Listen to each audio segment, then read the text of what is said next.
First question, Swami, is there going to be a reading on Wednesday, December the 19th? To which the answer is... December the 19th, yes. It's next week there's a reading. Next week is the 19th. Is 19th isn't next week, no, Swami. No, 19th is board meeting. Yes, so there's only a reading next week.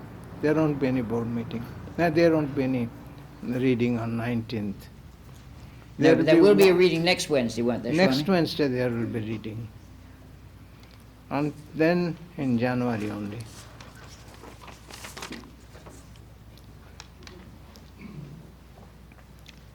One more reading this year.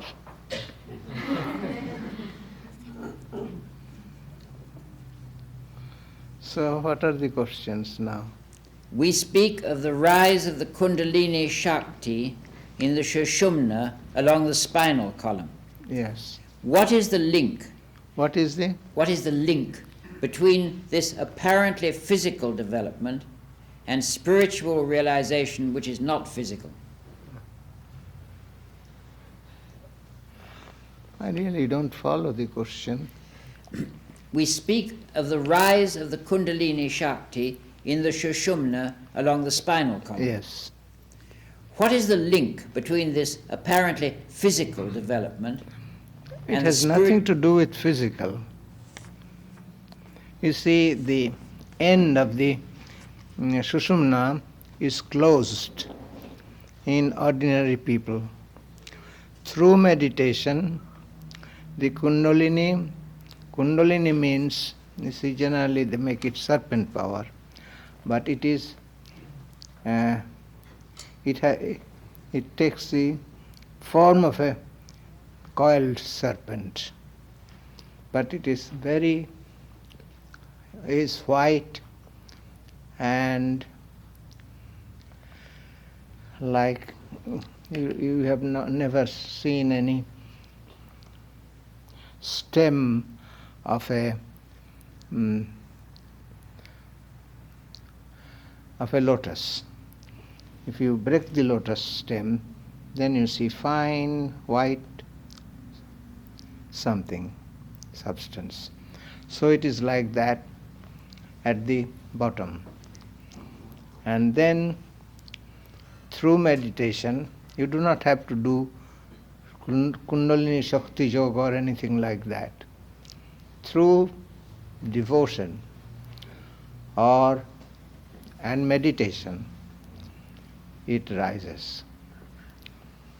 And then again, when it rises through the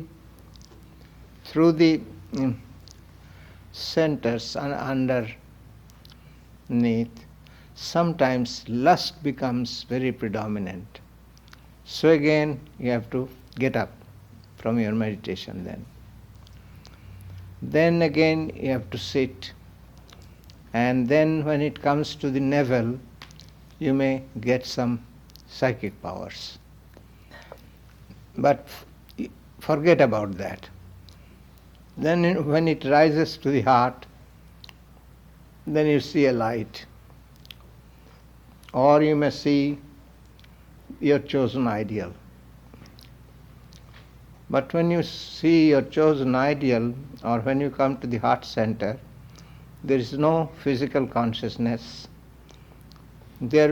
All these people will be here. You will not see them.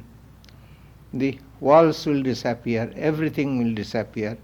There will be just God and you. But who you are, what you are, where you are, you will not know.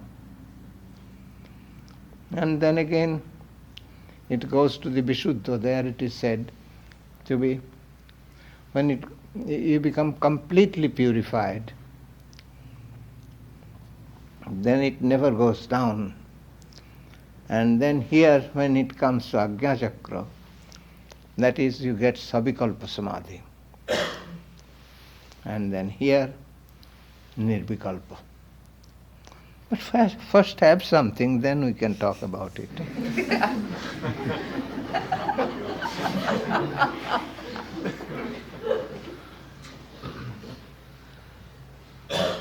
All right. There aren't any more questions from Eh? No more questions. No more question. How is that?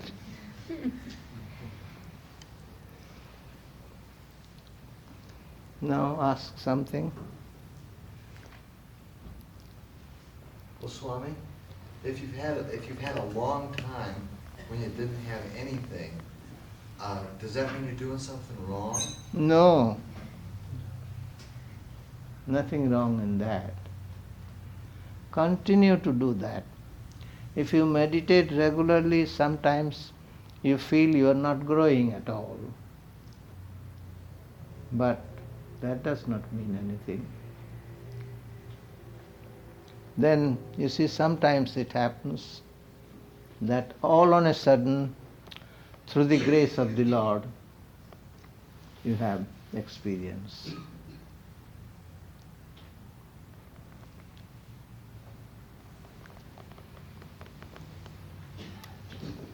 Swami, Yeah.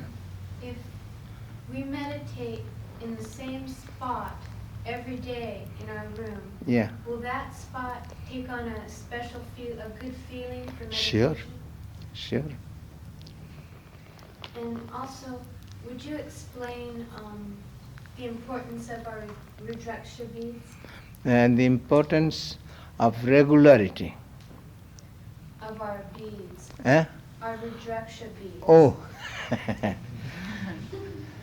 That to just keep count, and then later you don't need to.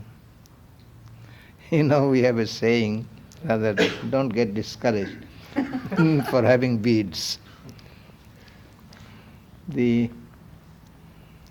fool uses beads.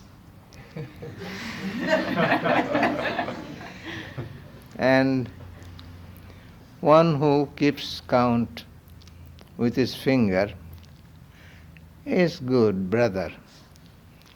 But one who just man jape, mentally all the time he makes japam, he is the best one. But don't think that you don't need beads yet. Oh, I don't feel that way. Someone told me that the more you use your beads, you put the feeling of your mantra into each bead, and so. Yeah, you see, in the bead itself, in each bead, there is the Lord. You see? So you have to keep it very pure.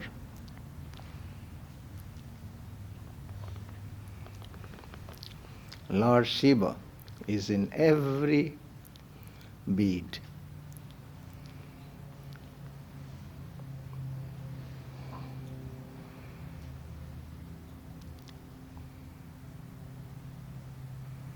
But don't always depend upon beads.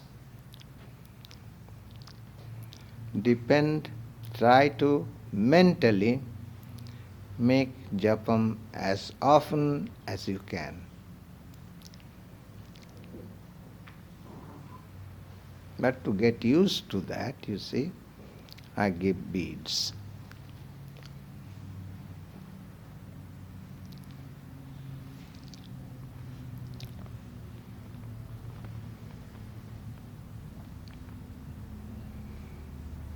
Now go on asking.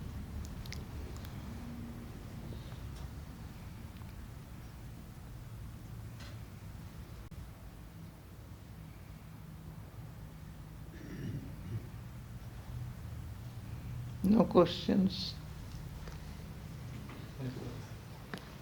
So, in daily life, what is the meaning? In daily life, what is the meaning behind being humbler than a blade of grass? What is the meaning? In daily life, in application, being humbler than a blade of grass. Devi Maya?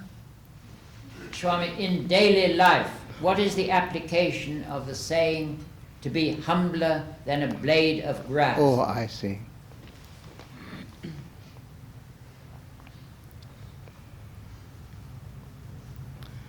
Yes. In our daily life, also, we should learn to be humble and not assert our ego. But again, you know the story of the snake. Sri Ramakrishna gave that snake. The snake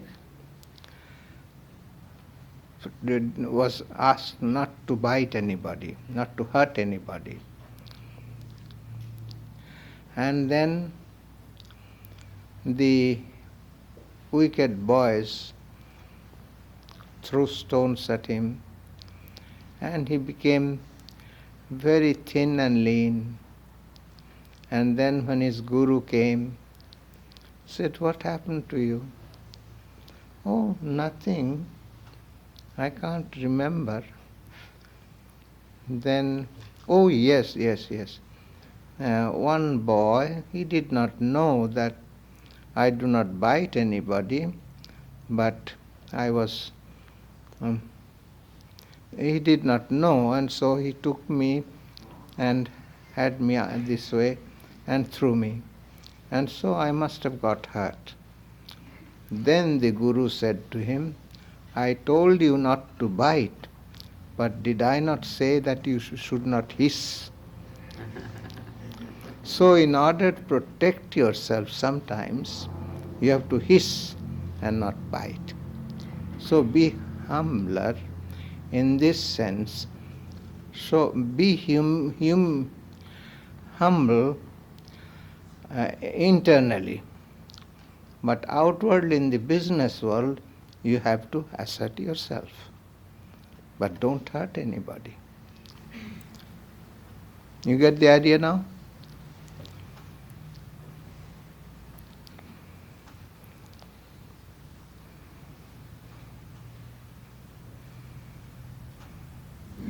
And then also be patient and forbearing like the tree. Take no honor to thyself. Give honor to all.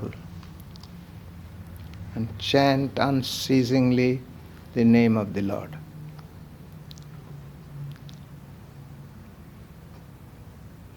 Swami, sometimes it's kind of hard to give honor to all. You know, I mean, sometimes that would be sort of hypocritical, it seems. Yes. Why should you not give honor? Isn't God in everybody?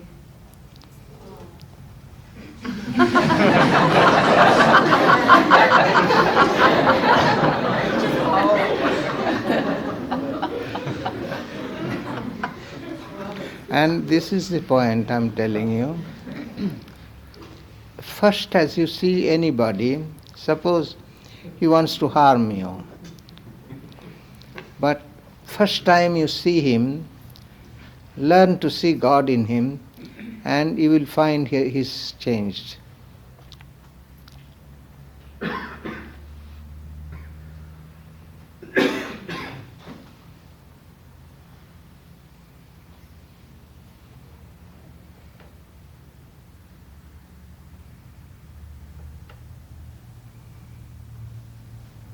Why, what's the matter? Why don't you ask questions? Otherwise, what can I... Swami, there's a question over there.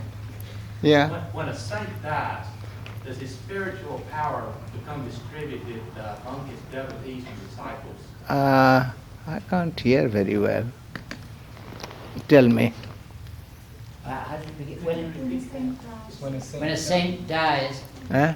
when a saint dies, how does his spiritual power become distributed among his disciples? Or does it become distributed among his disciples? When the Guru dies. Yeah, when the Guru dies. When the Guru dies, how does it distributed? And so you'll get less and less. Is that the idea?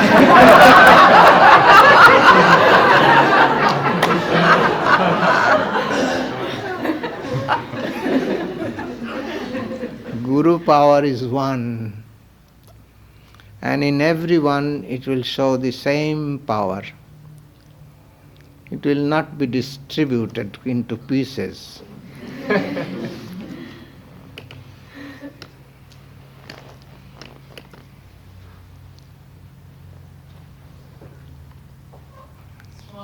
Yes. What does it mean What? to meditate on the meaning of the mantra? Just what does that mean? Meaning of the mantra is very simple. Just you are calling to the Lord. That's the simplest meaning. You are calling to the Lord who is inside, within you. That's all. You don't have to go through the whole meaning of the mantra. But you are calling upon the Lord. You know, I heard this from a disciple of Swamiji. Somebody asked him, what is the power in the mantra, word? It's simply word. Then he kept quiet for a moment, and then he began to talk in a very abusive language to that fellow. And he got upset. Then he said, do you see the power of words?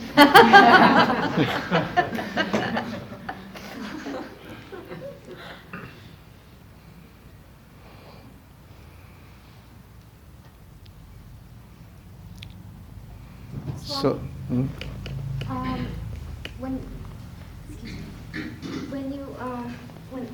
in purity of thought, Huh? I'm sort of a outgoing person, and when a situation is thrown in front of me, I think, two thoughts occur to me. Well, I think, let's see now. I've got one good thought and one bad thought, and instead of so does if I that comes choose to everybody in the beginning. So if I just choose, I say, okay, I know what this is. I know that this one is a good thing to do, and I choose instead to go, well, okay, I realize that this isn't a real situation, and I should choose to do the best thing. Then that would be a purifying thing, right? Because I've recognized, that what as that part of me that. That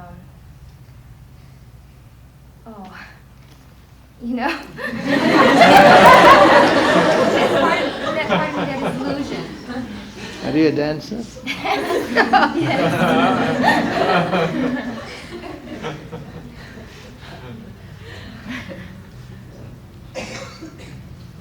Well, the good and bad both are there. There is a saying, I know what is right, but I have no inclination to do it. I know what is wrong, but I have no inclination to avoid it.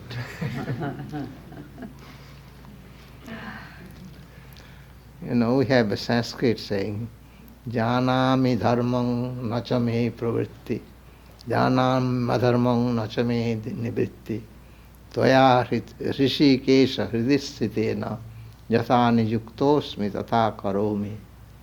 It's a beautiful truth, but it can be interpreted in two ways.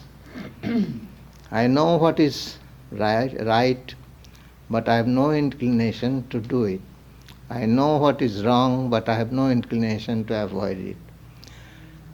You, Lord, dwelling in my heart, make me do what I do. But that is not the true meaning. That's the superficial meaning. Sanskrit is a very interesting language. It depends upon where you give the emphasis. I think in English also you can do that. Janami dharmang nacha me pravritti. I know what is right, but when I do it, it is not mine. Is it? So it's you that does the right thing through me or in me. No, you make me do it. What is right, and what is wrong, you make me avoid it. Not that I avoid it. You see, thou art within my heart. So you help me in every way.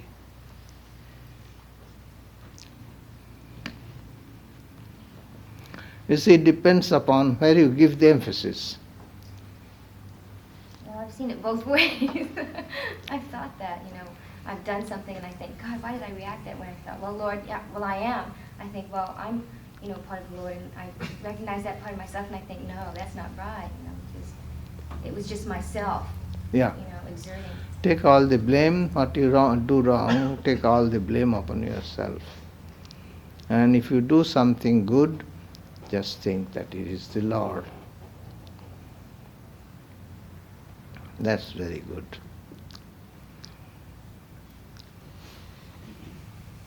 Swami, how do you reconcile that with if you think yourself a sinner, you are a sinner? Why should you think yourself sinner? Oh, that's not my question. You have said if you think of yourself as a holy man, you tend to become a... Yes. I have chanted the name of God. I am purified. There is in the worship, in our ritualistic worship, there is that avavitra pavitro va sarvava sangato piva jasmaret pundari kakshangsa. Whether I am pure or impure, whatever I may be, the moment I think of the Lord, I am pure inside and outside. Think yourself pure, pure you become.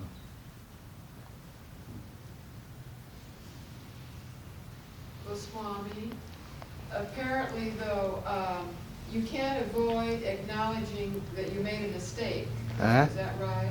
You are acknowledging? I mean, at the same time that you say that you're pure, Yeah. you can't avoid taking the responsibility for errors you make, can you? Oh, it's an error. Well, or bad that you do or whatever. I mean, there's a contradiction there. No. If you do anything wrong, just ask the Lord to forgive you.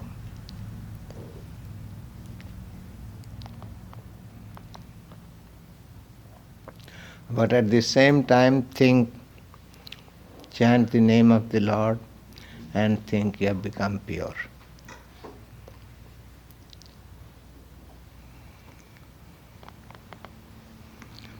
You see, Sri Ramakrishna could not bear the word sin and sinner.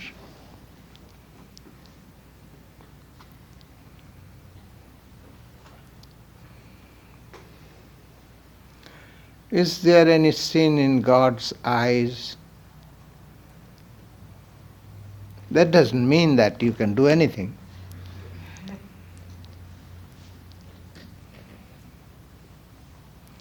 But you see, what is the nature of God? If you think of Him once, He is pleased with you and He forgets all your mistakes. Such is the nature of God. And the nature of holy men also. He will remember the good that you have done and not your mistakes. That is the nature of a holy man.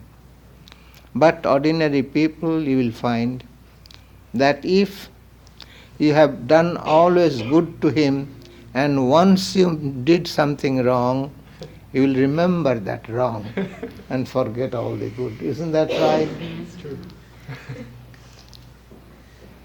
So be like a holy man. Imitate him.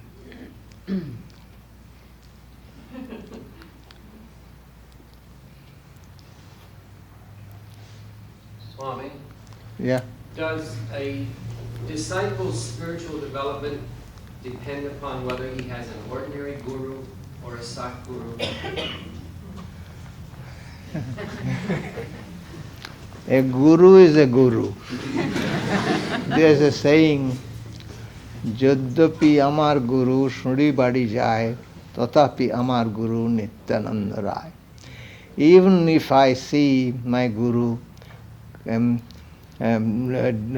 getting drowned in drinking and drinking, still he is my guru Nityananda Rai. That is Sri Chaitanya's brother Nityananda. Still he is holy.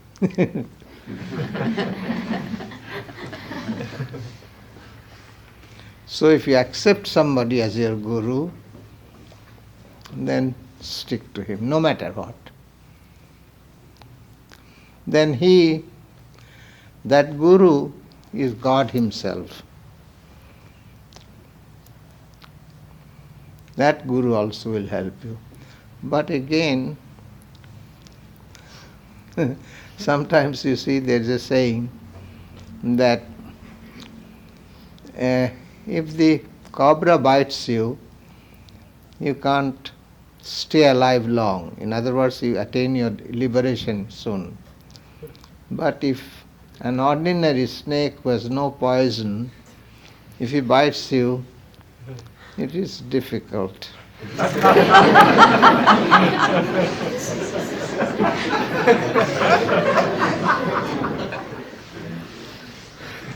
I am giving two extreme examples.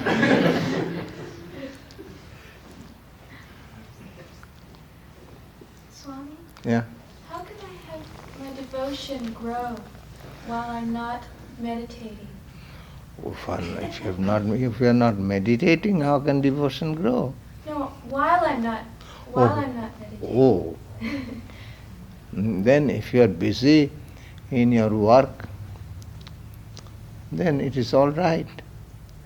But I always want it to. I want my love to grow all the time. But you wanted to marry.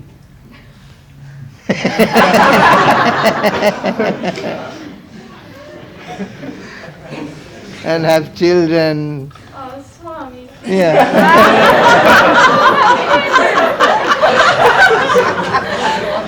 I'm giving out to be everybody like. No. Your devotion will grow. I won't say any more.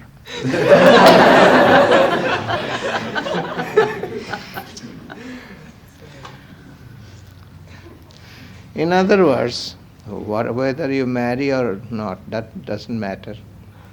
But if you devote yourself to God in any form, if you may get married, in the husband, if you can see God, if in the children you can see God, you see, you are devoting yourself to God. So I am not forbidding you to marry and have children. Oh, I mean right now. Huh? I mean right now. Oh my goodness. You want it? How many days ago I initiated you?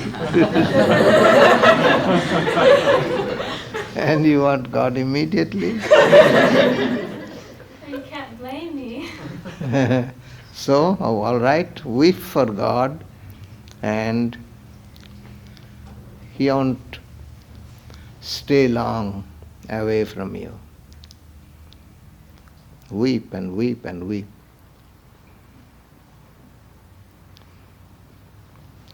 And then the poor girl will be lost.